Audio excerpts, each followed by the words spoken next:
Bonjour à tous. Bienvenue au réseau de surveillance côtière citoyenne de la Côte-Est. Dans cet espace, nous explorons les clés pour comprendre, protéger et gérer nos côtes de manière résiliente.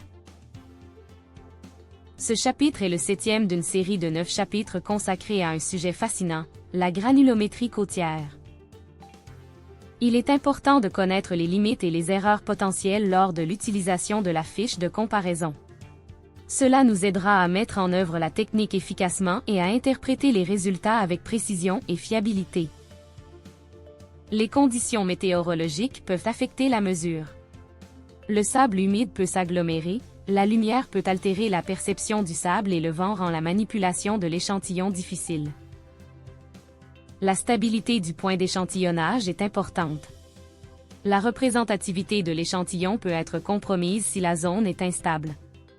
De plus, la classification visuelle peut varier d'un individu à l'autre. Pour limiter les erreurs, tous les participants doivent être clairement formés et suivre certains protocoles. Il est préférable de mesurer en lumière diffuse et sans vent. N'oubliez pas de prendre des photos pour documenter les résultats.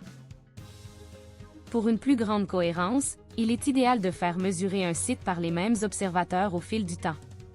N'oubliez pas qu'il s'agit d'un outil peu coûteux, dont les résultats peuvent être complétés par des analyses plus précises en laboratoire pour validation.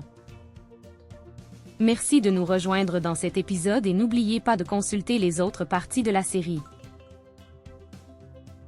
Cette vidéo a été générée avec l'IA et fait partie du projet « Améliorer l'action climatique des scientifiques citoyens sur la côte et de la Nouvelle-Écosse pour soutenir la gouvernance des risques à plusieurs niveaux », financé par le Fonds de mobilisation des connaissances du Méopare.